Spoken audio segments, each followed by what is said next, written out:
Assalamualaikum warahmatullahi wabarakatuh.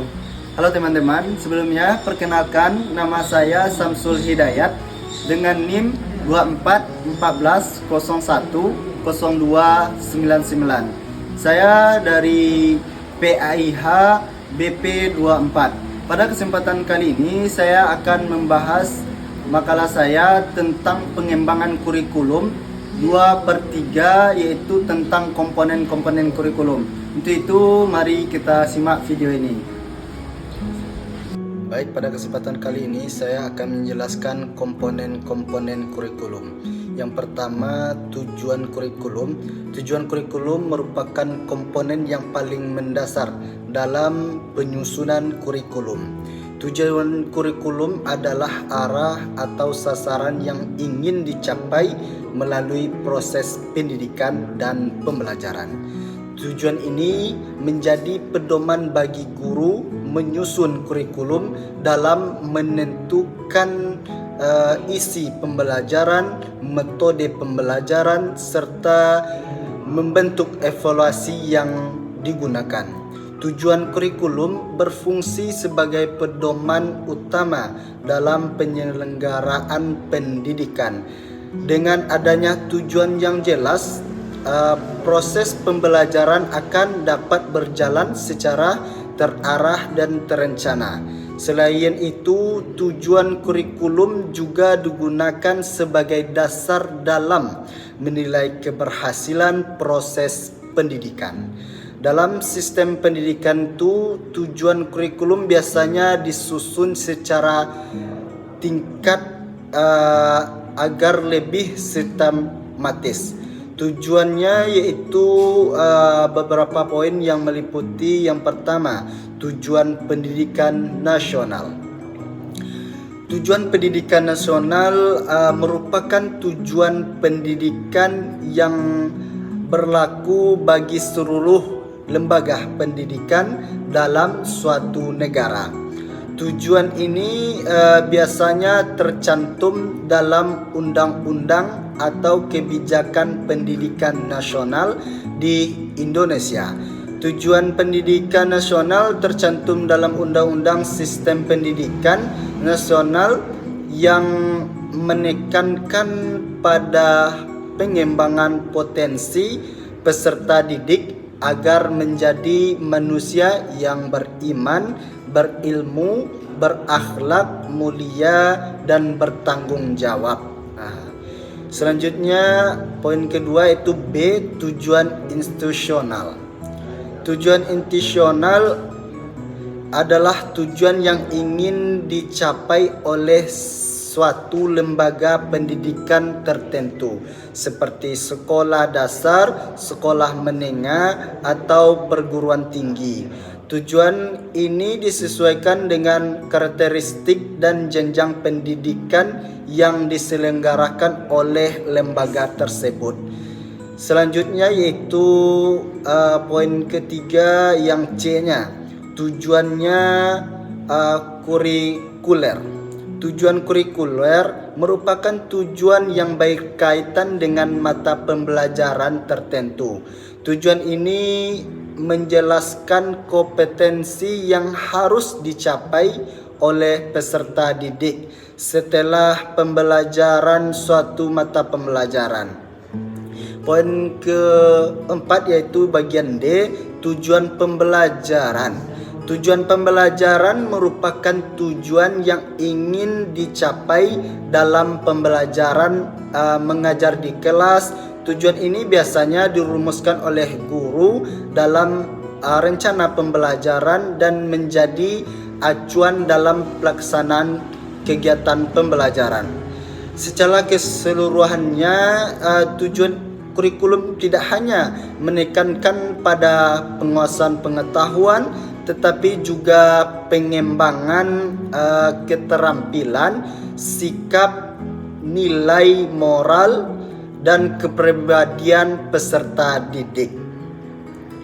Selanjutnya yang kedua, isi atau materi kurikulum. Isi atau materi kurikulum merupakan segala sesuatu yang harus dipelajari oleh peserta didik. Dalam proses pendidikan, materi kurikulum berfungsi sebagai sarana untuk mencapai tujuan pendidikan yang telah ditetapkan. Kurikulum biasanya disusun dalam bentuk mata pelajaran, pokok bahasan atau tema pembelajaran yang harus dipelajari oleh peserta didik selama mengikuti pendidikan di sekolah. Materi kurikulum tidak hanya mencakup pengetahuan akademik, tetapi juga keterampilan, sikap, nilai, dan pengalaman belajar yang dapat membantu perkembangan peserta didik secara menyeluruh. Dalam menyusun materi kurikulum terdapat beberapa prinsip penting yang harus diperhatikan, yaitu yang pertama, bagian A, prinsip relevansi materi kurikulum harus sesuai dengan kebutuhan peserta didik, perkembangan ilmu pengetahuan, serta tuntutan masyarakat. Bagian kedua yaitu bagian B, prinsip kontinuitas. Materi pembelajaran harus disusun secara berkesinambungan dan tingkat pendidikan yang lebih rendah ke yang lebih tinggi. Selanjutnya bagian yang ketiga yaitu C, prinsip fleksibilitas. Kurikulum harus bersifat fleksibel agar terdapat sesuai dengan kondisi di kebutuhan di sekolah tersebut atau kebutuhan peserta didik di sekolah tersebut. Yang bagian selanjutnya yang D, bagian 4 ya, prinsip efisiensi. Materi yang diajarkan harus memberi manfaat yang maksimal bagi perkembangan peserta didik. Selain itu, materi kurikulum juga harus disusun secara tingkat. Perkembangan psikologis peserta didik agar mudah dipahami dan dipelajari. Selanjutnya bagian yang ketiga yaitu strategi atau metode pembelajaran. Strategi atau metode pembelajaran merupakan cara yang digunakan oleh seorang guru untuk mencapai materi kurikulum kepada peserta didik agar tujuan pembelajaran dapat tercapai secara efektif dan efisien. Komponen ini sangat penting karena keberhasilan pembelajaran tidak hanya ditentukan oleh materi yang diajarkan, tetapi juga oleh cara penyampaian. Strategi pembelajaran mencakup berbagai pendekatan, metode teknik, dan metode pembelajaran yang digunakan dalam kegiatan belajar dan mengajar.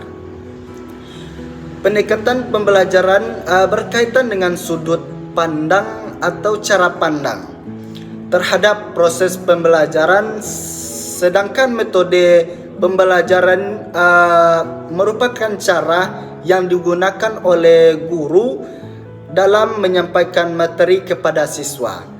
Teknik pembelajaran merupakan langkah-langkah yang lebih spesifik dalam pelaksanaan metode pembelajaran.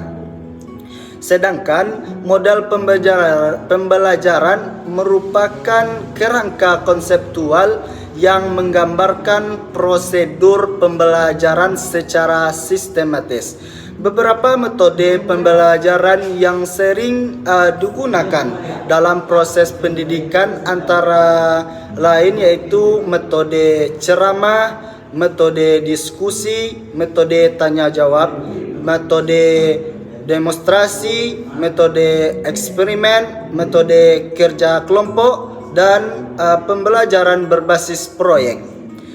Pemilihan metode pembelajaran harus disesuaikan dengan tujuan pembelajaran, karakteristik materi pembelajaran, kemampuan peserta didik, serta kondisi lingkungan pembelajaran.